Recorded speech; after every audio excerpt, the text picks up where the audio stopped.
اعوذ باللہ من الشیطان الرجیم بسم اللہ الرحمن الرحیم۔ ناظرین السلام علیکم ورحمۃ اللہ۔ پروگرام خطبہ غدیر اس سلسلے سے مسلسل ہماری گفتگو جاری ہے، اور جو ایپیسوڈ ہم نے آپ کی خدمت میں پیش کیا ہے، واقعی ان تمام ایپیسوڈ کو سننے کے بعد، سمجھنے کے بعد یہ اس نتیجے پہ یقیناً آپ ضرور پہنچے ہوں گے، اور ہم بھی اس نتیجے پر پہنچے ہیں کہ واقعی خطبہ غدیر اتحاد کے لیے ہے۔ اکثر اسے آقا نے کہا تھا کہ لوگ اختلاف سمجھتے ہیں، ایسا نہیں ہے، اور خدا نے اپنی تمام مخلوق کو بھیجا ہے، اس سے محبت کرتا ہے، لہذا جو لڑائی جھگڑے فساد کی بات کرے اس سے دور رہیے، جو محبت کی بات کرے، اتفاق کی بات کرے، ملنے ملانے کی بات کرے، ان کے شانوں سے شانہ ملا دیجیے۔ اور آج کا جو ایپیسوڈ ہے، جیسا کہ ہم نے آپ سے کہا تھا کہ خطبہ غدیر کو علماء نے تقریباً 10 حصوں میں تقسیم کیا ہے، تو آج انشاءاللہ آج ہم چھٹے حصے میں داخل ہوں گے، اور جو بھی تشریح ہوگی اس کا سوالیہ ہم سوال کریں گے اور جواب دیں گے مولانا علی عباس خان صاحب، جو کہ المصطفیٰ انٹرنیشنل یونیورسٹی قم ایران میں لیکچرر ہیں۔ ہماری خوش نصیبی ہمارے شہر ممبئی میں موجود ہیں۔ آئیے روبرو کراتے ہیں۔ السلام علیکم ورحمۃ اللہ۔ وعلیکم السلام ورحمۃ اللہ وبرکاتہ۔ پچھلا ایپیسوڈ ہم 5ویں حصے میں داخل ہوئے تھے خطبہ غدیر کے، آج چھٹے حصے میں ہم داخل ہوتے ہیں۔ دیکھتے ہیں کہ حضور اکرم صلی اللہ علیہ وسلم نے کیا فرمایا، اس کی تشریح کیجیے آپ۔ اعوذ باللہ من الشیطان الرجیم، بسم اللہ الرحمن الرحیم، الحمد للہ رب العالمین، وصلی اللہ علی محمد واہل بیتہ الاطیبین الاطہرین، الحمد للہ الذی جعلنا من المتمسکین بولایۃ امیر المؤمنین والائمۃ علیہم الصلاۃ والسلام۔ رسول اکرم صلی اللہ علیہ وآلہ وسلم خطبہ غدیر میں یہاں تک پہنچے کہ آپ نے لوگوں کو تاکید کی کہ دیکھو کس طرح سے تمہارا برتاؤ ہونا چاہیے علی کے ساتھ، اور میری ذریت کون ہے۔ ہر نبی کی ذریت اسی سے چلتی تھی، نسل اسی نبی سے چلتی تھی، بے شک، لیکن میری نسل علی سے چلے گی، اور ان تمام باتوں کی تاکید کی۔ اس کے بعد حضرت فرماتے ہیں معاشر الناس، یہاں سے دھیرے دھیرے مقدمہ ہے، اور اس کے بعد حضرت پہنچیں گے اس بات کو بتانے کے لیے کہ دیکھو تمہارے درمیان کچھ لوگ ہیں جو میری ان باتوں کو نہیں مانیں گے۔ اچھا، تمہارے درمیان کچھ لوگ ہیں جو اختلاف ڈالیں گے، تمہیں سمجھداری سے کام لینا ہے۔ اور پھر ان لوگوں کے لیے حضرت کچھ عذاب اور عقاب کی باتیں بیان کرتے ہیں۔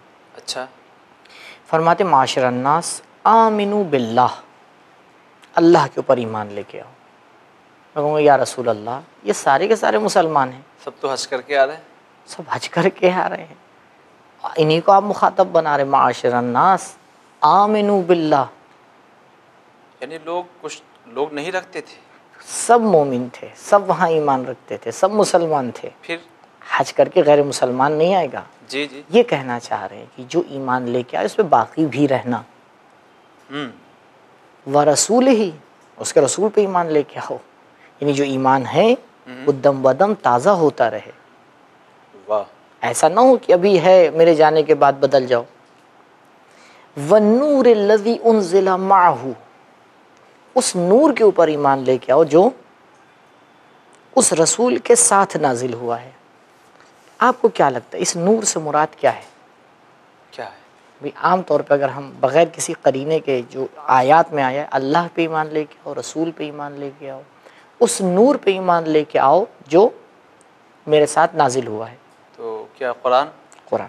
جی، اب دیکھیں خود حضرت کیا تفسیر کرتے ہیں۔ اچھا، حضرت اس کو من قبل ان نطمس وجوہن، اور وہ اس آیت کو پورے آخر تک بیان کرتے ہیں معاشر الناس۔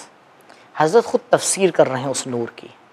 اچھا، معاشر الناس النور من اللہ عز وجل مسلوک فیہ، وہ نور جو اللہ کا میں نے اوپر ابھی آیت میں کہا کہ میرے ساتھ نازل ہوا ہے، وہ میرے ساتھ موجود ہے۔ ثم فی علی ابن ابی طالب، اچھا، اس کے بعد وہ نور علی ابن ابی طالب میں موجود ہوگا۔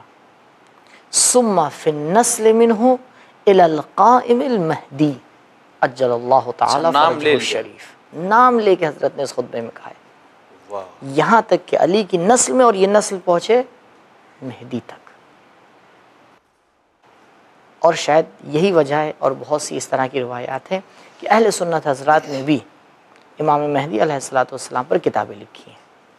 اچھا، جی، یعنی ایسا نہیں ہے کہ فقط ہم یہ سمجھیں کہ شیعوں کا ہی عقیدہ ہے، نہیں، اہل سنت نے بھی کتابیں لکھی ہیں، جیسے بتایا تھا فضائل اہل بیت کے بارے میں، اس کے بارے میں الذی یاخذ بحق اللہ، اب اس کی صفت حضرت بیان کر رہے ہیں، الذی، وہ مہدی جو اللہ کے حق کو لے گا، ٹھیک، جن لوگوں نے حق پامال کیا ہے، حق کا وہ حساب اور کتاب کرے گا، وَبِكُلِّ حَقٍ هُوَ لَنَا، اور ہر وہ حق جو ہمارے لیے ہوگا، لِأَنَّ اللَّهَ عَزَّ وَجَلَّ قَدْ جَعَلَنَا حُجَّةً، کیونکہ پروردگار نے ہمیں حجت بنایا ہے، عَلَى الْمُقَصِّرِينَ وَالْمُعَانِدِينَ وَالْمُخَالِفِينَ وَالْخَائِنِينَ وَالْعَاصِمِينَ وَالظَّالِمِينَ وَالْغَاصِبِينَ مِنْ جَمِيعِ الْعَالَمِينَ۔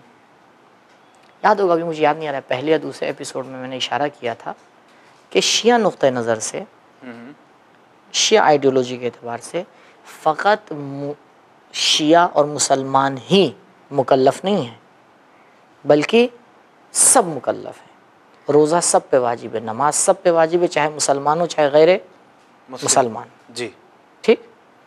یہی بات اب یہاں پہ حضرت بھی بیان کر رہے ہیں، اس کو یہیں سے لیا گیا ہے، کیا پروردگار متعال نے ہمیں حجت بنایا ہے مقصرین کے اوپر جو ہمارے فضائل نہیں سمجھتے، والمعاندین کے اوپر جو ہم سے دشمنی کرتے ہیں، والمخالفین جو ہمارے مخالف ہیں، والخائنین جنہوں نے خیانت کی ہے، والعاصمین جو گناہ کرتے ہیں، والظالمین جنہوں نے ظلم کیا ہے، والغاصبین جنہوں نے غصب کیا ہے، من جمیع العالمین، پوری دنیا میں، پوری دنیا میں سب، ہم سب کے لیے حجت ہے۔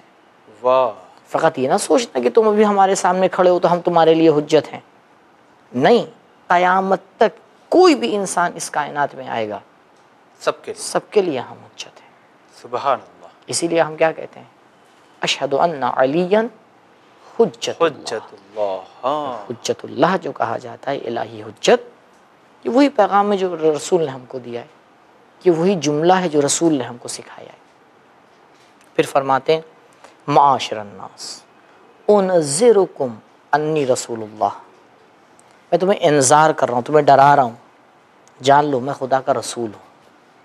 دیکھیے بار بار کیوں تاکید کر رہے ہیں اپنی رسالت کی، کیونکہ رسول کے بعد رسول کی باتوں کا انکار کرنے کا مطلب یہ ہے کہ ان کی رسالت کے اوپر ایمان نہیں تھا، ایمان نہیں تھا۔ یعنی کوئی بار اگر بار کہہ رہے ہیں میں رسول خدا ہوں، جی میں جی، خدا کا رسول ہوں، سب سامنے مسلمان ہیں، نہیں، سمجھو، یعنی اگر آج بھی کوئی اگر غدیر کا اعلان کرے تو وہ لاکھ کہے کہ میں رسول پہ ایمان رکھتا ہوں، وہ غلط ہے اپنی آپ، جو بہرحال رسول نے کہا اس کو تو ماننا ہی پڑے گا۔ صحیح بات، انی رسول اللہ، میں خدا کا رسول ہوں، قد خلت من قبلی الرسل، مجھ سے پہلے بہت سے رسول آئے، افئن مت او قتلت انقلبتم علی اعقابکم، کیا اگر میں اس دنیا سے چلا گیا، مر گیا، یا مجھے قتل کر دیا گیا، اچھا، رسول کو پتا تھا کہ کیسے اس دنیا سے جائیں گے، لیکن بتا رہے ہیں کہ دیکھو یہ بھی ہو سکتا ہے، اگر میں اس دنیا سے چلا گیا یا مجھے قتل کر دیا گیا، انقلبتم علی اعقابکم، کیا تم اپنے پیچھے پلٹ جاؤ گے اسی مکتب پر، اسی مذہب پر جو پہلے سے تھا؟ حضرت سوال کر رہے ہیں وَمَنْ يَنْقَلِبْ عَلَىٰ عَقِبَيْهِ فَلَنْ يَضُرَّ اللَّهَ شَيْئًا، اگر کوئی یہ کام کرتا ہے، یعنی میرے جانے کے بعد اسلام سے پلٹ جاتا ہے، میرے جانے کے بعد اسلام سے ہٹ جاتا ہے، تو یہ نہ وہ سمجھے کہ اس نے خدا کو کوئی نقصان کیا ہے، خود اپنا نقصان، اس نے اپنا نقصان کیا ہے۔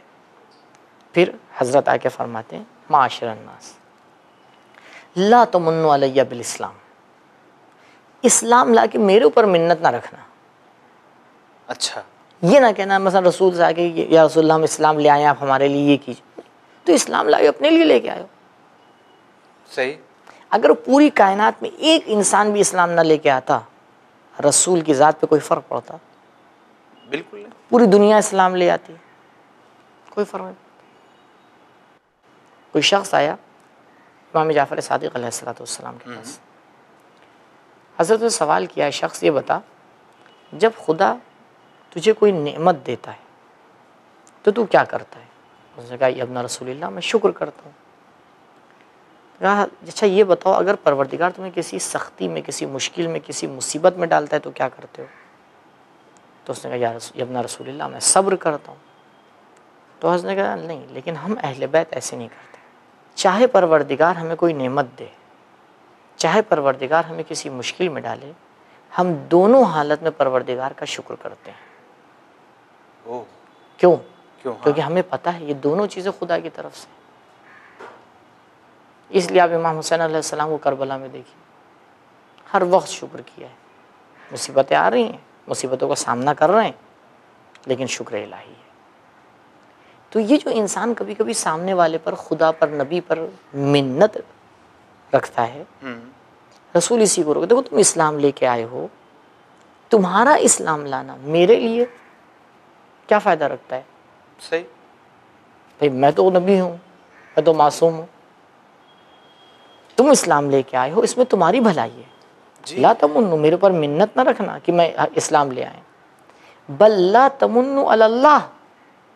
تو اب انسان کہے گا چلو رسول تو رسول ہے، لے کے آئے ہیں، اصل تو اسلام خدا کا ہے، اصل تو دین خدا کا ہے، اچھا ادھر بھی منت. ہم ادھر سے مانگیں گے. جی تو حضرت اس کو بھی بند کر دیتے ہیں دروازے کو. بلکہ خدا کے اوپر بھی منت نہ رکھنا. اگر ایسا کرو گے فَيُحْبِطْ عَمَلَكُمْ، تمہارے اعمال کو حبط کر لیا جائے گا. پھر حضرت فرماتے ہیں معاشر الناس انہ سیکون من بعد ائمۃ.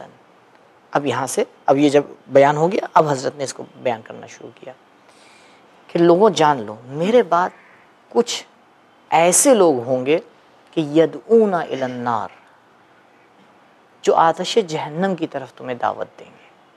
ہوں گے میرے بعد. ہوں گے. اچھا. وَيَوْمَ الْقِيَامَةِ لَا يُنْصَرُونَ، اور قیامت کے دن پروردگار ان کی کوئی مدد نہیں کرے گا. یعنی اس بات کا خیال رکھنا کہ ایسا نہیں ہے کہ جو دشمنان اسلام ہیں وہ ہاتھ پر ہاتھ رکھ کے بیٹھ گئے ہیں. ہم لوگ کبھی مطمئن ہو جاتے ہیں یہ سوچ کے کہ نہیں سب بہت صحیح چل رہا ہے. غافل ہیں اس بات سے کہ کچھ چل رہا ادھر. کہ جو دشمن ہے اسلام کا وہ کبھی چپ نہیں بیٹھتا. سب سے بڑا دشمن شیطان ہے. صحیح. تو کیا شیطان کبھی تھک کے ہار کے بیٹھتا ہے؟ بالکل نہیں بیٹھا. وہ تو قسم کھا چکا ہے کہ پروردگار میں تو بہکاؤں گا. اب بہکانے کے لیے وہ بہت سے ذریعے تلاش کرتا ہے. کبھی کسی انسان کو ذریعہ بنا لیتا ہے، کبھی کسی دنیا کو ذریعہ بنا لیتا ہے، کبھی مال و دولت کو ذریعہ بنا لیتا ہے. یہ سب اس کے ذریعے ہیں، اس کا طریقہ کار ہے. حضرت کہنے دیکھو کہیں ایسا نہ سوچ لینا، نہیں کچھ لوگ ہیں ایسے، اور یہ ہمیں ماننا پڑے گا تاریخ کا مطالعہ کر کے. دیکھیے تاریخ کا آپ انکار تو نہیں کر سکتے. نہیں، یہ تو ہم کہہ ہی نہیں سکتے. یہ جو ایک عجیب جملہ کہا جاتا ہے کہ جتنے بھی صحابہ ہیں سب صحیح، اس کے اوپر غور کرنا چاہیے. دیکھیں انسان کا عمل اس کے ایمان کی گواہی دیتا ہے. ہاں عمل ایمان کی گواہی دے گا. بالکل ٹھیک. اگر قرآن آ کے اس بات کو کہہ رہا ہے ان جاءکم فاسق بنبأ فتبینوا، اگر ایک فاسق انسان تمہارے لیے کوئی خبر لے کے آ رہا ہے تو تبین کرو، ریسرچ کرو، دیکھو خبر صحیح ہے یا نہیں. آج ہم نے جو غیر مسلمان ہیں، جی یعنی فاسق یعنی جو جس کا دین کا کوئی بھروسہ نہیں ہے، اچھا آج ہمارے لیے سب سے معتبر ایجنسیاں کون سی ہیں نیوز کی؟ وہی ایجنسیاں جو ہمیں پتہ ہے کہ اسلام کے خلاف کام کر رہی ہیں، اور ہمیں ان پہ سب سے زیادہ بھروسہ ہے. ابھی ہم کہتے بھی ہیں کہ مسلمان ہیں. کیا وہ ایسی خبر آپ کو دیں گی کہ جس سے آپ کے درمیان اتحاد ہو؟ بالکل نہیں دیں گے نا. یا وہ ایسی خبر آپ کو دیں گی کہ آپ کو پتہ بھی نہیں چلے اور آپ خود آرام سے سکون سے لڑتے رہیں، جو کہ ہو رہا ہے. جو کہ ہو رہا ہے. تو آپ یہ نہیں کہہ سکتے کہ اس زمانے میں سب بالکل ٹھیک ہو رہا تھا، بالکل صحیح سے سب نیچرل طریقے سے اگر چل رہا تھا تو رسول یہ کیوں تاکید کر رہے ہیں؟ اچھا حضور کا یہ کہنا کہ ہوگا، ہاں اس کا مطلب یہ کہ کم سے کم اس کا ایک ہوشیار. امکان ہے. ہوشیار رہنے کی ضرورت ہے، جی. سمجھنے کی ضرورت ہے. معاشر الناس انہم و انصارہم و اتباعہم و اشیاؤہم فی الدرک الاسفل من النار. اگر کوئی میرے بعد امت میں اختلاف ڈالے، جو لوگ اسلام کو بگاڑنے کی کوشش کر رہے ہیں، اگر کوئی ان کی مدد کرتا ہے، اگر کوئی ان کے پیچھے چلتا ہے، اگر کوئی ان کی بات مانتا ہے، تو اس بات کا خیال رکھے کہ پروردگار اس کو جہنم میں بھیجے گا. الا انہم اصحاب الصحیفۃ فلینظر احدکم فی صحیفہ. دیکھو ہر انسان کا عمل اس کے ساتھ ہے، جو اس نے کیا ہے اس کے نام اعمال میں لکھا ہوا ہے. ہر انسان اپنے نام اعمال کو دیکھے کہ اس کا نام اعمال کیسا ہے. جی. سفید ہے، روشن ہے، خوبصورت ہے، کیا کر رہا ہے وہ اب تک، اس نے کیا کیا ہے. اس سے پہلے کہ ہم دوسرے کے گریبان میں جھانک کے دیکھیں، پہلے اپنے گریبان میں جھانک کے دیکھیں. کیا ہمارے اعمال بالکل ویسے ہی ہیں جیسے خدا اور اس کا رسول چاہتے ہیں؟ کیا ہماری زندگی ویسے ہی گزر رہی ہے جیسے خدا چاہتا ہے، رسول چاہتا ہے؟ اگر ویسے گزر رہی ہے تو خدا کا شکر کریں. اور اگر ذرہ برابر بھی ادھر ادھر جا رہی ہے تو ایک بار پلٹ کے غور کریں کہ ہم کہاں جا رہے ہیں. اکثر ہم نے کچھ حضرات کو دیکھا ہے، اور چلیے میں بھی اپنے آپ کو شامل کروں تاکہ کسی کو برا نہ لگے. کبھی کبھی ایسا بھی محسوس ہوتا ہے کہ نہیں، جو ہم کام کر رہے ہیں واقعی یہ خدا کو پسند ہوگا، جبکہ دیکھا جائے تو اکثر لوگوں کو وہ چیز ناپسند ہوتی ہے. دیکھیے، معیار اور ملاک اسلام ہے. کسی کو اچھا لگے یا برا لگے یہ معیار نہیں ہے. بہت سے ایسے اچھے کام ہوتے ہیں جو بہت سے لوگوں کو برے لگتے ہیں، اور ایسے بہت سے برے کام ہوتے ہیں جو بہت سے لوگوں کو اچھے لگتے ہیں. کسی کا اچھا لگنا اور برا لگنا بالکل معیار نہیں ہے اسلام میں. اچھا، اگر میں اگزامپل دوں، جیسے میں اپنے گھر میں ٹیپ ریکارڈر میں یا لیپ ٹاپ میں یا کسی بھی ذریعے والیوم کچھ بھی میں سن رہا ہوں، نعت سن رہا ہوں، مذہب کی چیزیں اگر فل کر کے تھوڑا سا ایسا بجا رہے ہیں کہ اسلام کے اعتبار سے آپ دیکھیے کام صحیح ہے. پڑوسیوں کو ڈسٹرب ہو رہا ہے، وہ چاہے کسی بھی مذہب کا ہو. کسی دیکھیے ہم کو لگتا ہے کہ ہم اپنے دھرم کی چیز یعنی اپنے مذہب کی چیز کو ہم سن بھی رہے ہیں اور سنا بھی رہے ہیں، بڑا اچھا محسوس کرتے ہیں. نہیں سنا سکتے آپ. نہیں سنا سکتے. پڑوسی کو اذیت دینا، ایذا دینا حرام ہے. دیکھیے، ایذا الناس کا لفظ آیا ہے روایات میں، مومن کا ورڈ نہیں آیا ہے. ناس میں سب آ جاتے ہیں. ناس میں سب آ جاتے ہیں. جی. اور جو روایات پڑوسی کے بارے میں آئی ہیں اس میں کسی روایت میں آپ کو یہ نہیں ملے گا کہ وہ پڑوسی مسلمان ہو. ناس انسان ہو، کسی بھی مذہب کو. لہٰذا معیار اسلام ہے. معیار اسلام ہے. اگر اسلام ایک چیز کو صحیح مان رہا ہے، جیسے حجاب، پورا یورپ چلاتا رہے، چلانے دیجیے آپ. اگر اسلام کسی چیز کو غلط مان رہا ہے، جی، پوری دنیا چلاتی رہے صحیح، غلط. ہمارے لیے معیار اور ملاک اسلام ہے. نہ کسی کا اچھا لگنا ہے، نہ کسی کا برا لگنا ہے، کیونکہ ہمیں یقین ہے اسلام اسی بات کو معتبر اور اچھا مانتا ہے جو پوری انسانیت و بشریت کے لیے اچھی ہے. جی ہاں. کیونکہ اسلام کو بنانے والا اور انسان کو بنانے والا ایک ہے. بہت اچھا جملہ، واقعی ایک ہے. جس نے اسلام بنایا ہے اسی نے انسان بنایا ہے. ہم جانتے ہیں ایک ہی فیکٹری ہے. ہم جانتے ہیں گاڑی کیسے چلے گی، اس کو کیونکہ ہم نے بنایا. اس کو پتہ ہے. واہ. لہٰذا آپ کی نہیں سمجھ میں آ رہا ہے، آپ اپنا علاج کریے. صحیح. یہ نہ کہیے قانون بدلو، نہ آپ اپنے آپ کو بدلیے. آپ کی ذمہ داری ہے، آپ اس قانون کے مطابق چلیں. تو یہ جو حضرت نے آ کے بار بار اشارہ کیا ہے، اب اس حصے میں ایک جملہ جو میں نے آپ سے کہا تھا کہ انشاءاللہ وہاں تک پہنچیں گے، جو مخصوص ہے خطبہ غدیر سے، مخصوص ہے. کیا ہے وہ؟ کہیں نہیں ملے گا. اچھا. وہ جملہ یہ حضرت فرماتے ہیں کہ معاشر الناس انی ادعوها امامتا و وراثتا وقد بلغت ما امرت بتبلیغہ حجتا. جو پروردگار نے مجھ سے کہا تھا وہ میں نے بیان کر دیا اور کہہ دیا. جی. اور اس کی حجت کو تمہارے سامنے پیش کر دیا. علی کل حاضر و غائب، جو یہاں پر ہے اس کے لیے بھی، جو نہیں ہے اس کے لیے بھی. جو سن رہے ہیں وہ تو ہے، ہاں، جو نہیں ہے یہاں پر بھی، یعنی ہم لوگ، ہاں اور جو ہمیں دیکھ رہے ہیں وہ لوگ سب. ٹھیک. پھر فرماتے وَعَلَىٰ كُلِّ أَحَدٍ مِّمَّنْ شَهِدَ وَمَنْ أَوْ لَمْ يَشْهَدْ، جو یہاں پر شاہد اور موجود ہے اور جو موجود نہیں ہے. وَلِدَ أَوْ لَمْ يُولَدْ، چاہے ابھی تک پیدا ہوا ہے چاہے پیدا نہیں ہوا ہے، میں نے سب کے لیے کہا ہے. یعنی آج میں عرفان عباس، حضور کی اس بات کو ہمیں ماننا ہے، کیونکہ حضور کے سامنے آپ بھی تھے کہ لم یولد میں آپ بھی تھے. جی جی ٹھیک. جی. حضرت کہہ رہے ہیں چاہے وہ آپ یہ بتائیے ابھی، اور میں اس کو آخر تک بیان کر دوں. فلیبلغ امر کا صیغہ، یعنی ضروری ہے تم لوگوں کے لیے کہ تم پہنچاؤ الحاضر و الغائبہ، جو یہاں موجود ہے وہ پہنچائے. ہو سکتا ہے یہ جملہ آپ کو کہیں روایت میں مل جائے، بھئی جو لوگ حاضر ہیں وہ غائبین تک پہنچائیں. ہو سکتا ہے آپ کو یہ جملہ مل جائے. جی جی. لیکن اس کے بعد والا جملہ آپ کو کہیں نہیں ملے گا. کیا؟ والوالد الولد الی یوم القیامہ.